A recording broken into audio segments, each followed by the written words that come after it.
é interessante, antes de nós tentarmos compreender a espiritualidade, precisamos entender como é o composto do homem, como o homem é feito. Então a Bíblia fala, em 2ª ou 1ª Tessalonicenses 5:23, tá? Ali fala exatamente na composição do homem, que é o corpo. Nós podemos ler. Irmão Isaías Vargas, pode ler ali, por favor?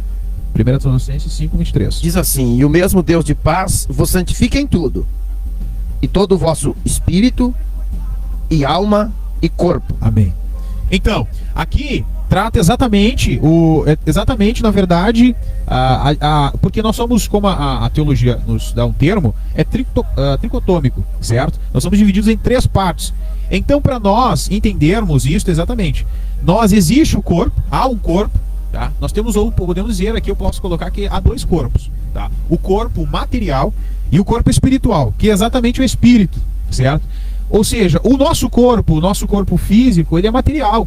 O nosso corpo físico, ele interage com o ambiente físico. Por isso, nós sentimos, nós enxergamos. Por quê? Porque isto é um atributo do nosso corpo. Verdade. Certo? Então, também existe a alma, que é onde há muitas definições da alma. Não vamos deter aqui, certo? Mas as definições assim eu posso dizer assim, mais ampla, são o fundamento da personalidade, a base da razão, a saída das emoções, certo? Mas e o espírito? O espírito é exatamente isso. O espírito é o corpo, aleluia, espiritual que Deus nos deu. Isto que muitos defendem, que foi exatamente quando Deus soprou sobre as narinas de Adão, do primeiro homem. Tá? E o termo ali usado, aleluia, originalmente é ruá, que significa sopro, hálito. Então, é por isso que quando Jesus depois agora, ressurreto, o que ele faz? Se não me falha a memória, está em João, escrito que Jesus soprou sobre eles. E recebais o meu espírito. E é interessante que este sopro só chega lá em Atos 2. Porque a Bíblia fala algo muito interessante, que vem o vento como um som como de um vento veemente e impetuoso. Então vemos, o espírito, ele é um corpo imaterial. Nós não podemos enxergar ele. E exatamente isso, o nosso espírito interage com as coisas espirituais, com a espiritualidade. É por isso que Paulo fala que o homem natural, ele não consegue compreender as coisas do espírito. Por quê? Porque as coisas se discernem espiritualmente. Elas não têm, elas não interagem no nosso corpo físico. O homem natural é aquele homem que não entende ou não quer se fazer entender que tem o espírito. Então veja, é interessante isto, por quê? E a Bíblia reforça isto lá em 1 Coríntios 15:40. Ali, irmão Isaías, pode nos ajudar a ler? 1 Coríntios, Carlos, 1 Coríntios 15:40. Diz assim o texto: e há corpos celestes e corpos terrestres. 44. Semeia-se corpo natural, ressuscitará corpo espiritual. Se há corpo natural, há também corpo espiritual. Então veja, isto reforça que o espírito é um corpo. Até porque existem os mesmos atributos que nós temos no nosso corpo físico, há também no corpo espiritual, como o irmão Isaías Vargas está dizendo, a mente de Cristo, ou a nossa mente. Por quê? Porque nós temos também, tem também a mente do nosso espírito. Porque às vezes as pessoas se confundem com o Espírito de Deus, o Espírito Santo e o nosso espírito. E é interessante, nós iremos abordar aqui também, é interessante fazer esta distinção, irmão Isaías. Distinção. Olha como é interessante, eu fico pensando na tricotomia, né? Tricotômico, dividido em 3 partes, corpo, alma e espírito. Eu citei aqui para uma irmã Romanos 10:17. Romanos 10:17 dá a condição do seguinte: que a fé, ela vem pelo ouvido. Então ela entra pelo meu ouvido carnal, pelo meu corpo. A fé vem pelo ouvir e vem pelo ouvir da palavra de Deus. Então a fé entra pelo meu ouvido, automaticamente ela vai acessar a sede das minhas emoções, vai acessar a minha alma, e a minha alma automaticamente vai acessar o meu espírito. Só que o Espírito Santo, ele vem direto no meu espírito. O meu espírito estava morto, o Espírito Santo vem, toma o centro do meu espírito. O meu espírito, agora que é dominado pelo Espírito Santo, ele toma a minha alma, e a minha alma leva o meu corpo cativo a Cristo. É ali que é feita a comunicação, então, né? Sim. Eu acho que é isso que você está exaltando, que há uma necessidade dessa compreensão espiritual, desse espírito renascer, para que a comunicação venha a acontecer, né, irmão? Até porque Perfeito. Até porque como a interação, para nós querermos entender a Bíblia, o reino de Deus, que é espiritual, nós precisamos entender o conceito de espírito. Precisamos entender que nós temos espírito. Ou seja, para nós acessarmos a mente de Cristo, as coisas espirituais, os benefícios espirituais, nós temos que o quê? Nós temos que estar orientado pelo Espírito de Deus através do nosso espírito. Através do nosso espírito.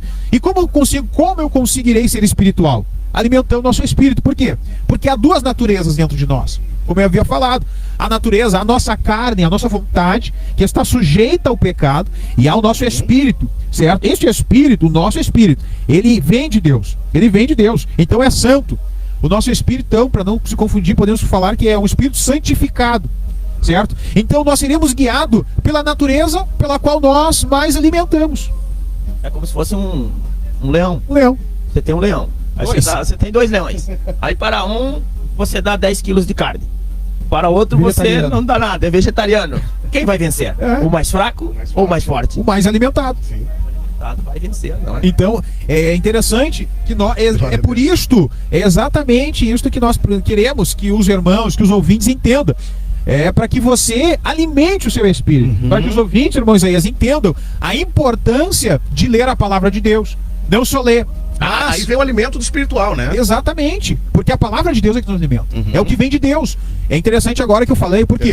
Porque o que alimenta o meu espírito não é o arroz, não é o feijão, não é a carne, não, isso aí alimenta o teu corpo natural. Perfeito. Certo? O que alimenta o teu espírito é a palavra que vem de Deus. É aquilo que vem de Deus, é exatamente isso. Coisa interessante, Noel, eu fico pensando, companheiros, o Isaías aqui também está bem quieto aqui, vamos falar um pouquinho, vamos ajudar aqui. Mas veja, como é interessante, eu fico pensando, porque o espiritual é mais real do que o visível. Parece loucura, mas é. Até porque eu poderia me basear que o espiritual criou o visível. Eu ia falar isso, mas vai dizer, a gente tá... Há uma conexão aí, hein? É o mesmo espírito. Mas veja que Deus é espírito, eu não enxergo. O Espírito Santo é espírito, também não enxergo, mas eu o sinto.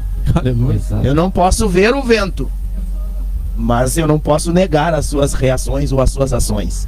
Então, como é interessante nos alimentarmos da palavra de Deus. Agora veja, irmão Iago, é uma pessoa que não tem a prática de meditar na palavra de Deus, que não tem a prática de usar os meios da graça, né? Oração, jejum e palavra. Não tem essa prática.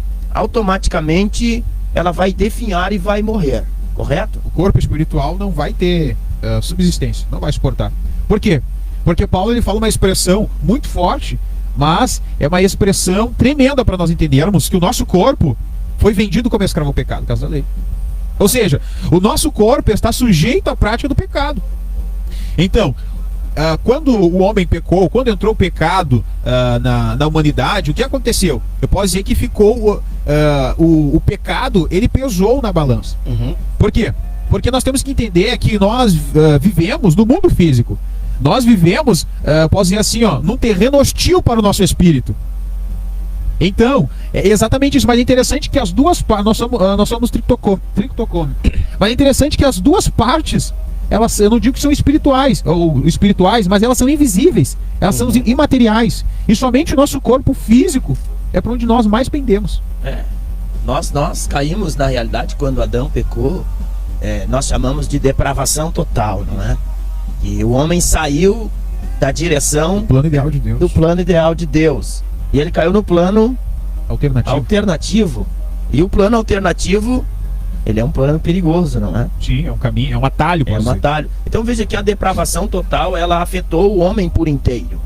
Ela afetou as faculdades tanto mentais, quando o homem morreu fisicamente, o homem também passou a ser morto espiritualmente, né? Aí está então, amados, a necessidade, irmão Isaías Fagundes, do nascer de novo, que é isso que os irmãos estão falando, né? Porque sem o espírito, se o espírito está na inércia, né, está inativo, sem atividade, então quer dizer que não houve um novo nascimento. E essa linguagem espiritual que Deus precisa transmitir para o ser humano só vem após o novo nascimento. Claro que a alma, antes desse novo nascimento, também tem a oportunidade de receber a palavra de Deus e na condição de humilde Deus fazer esse processo acontecer.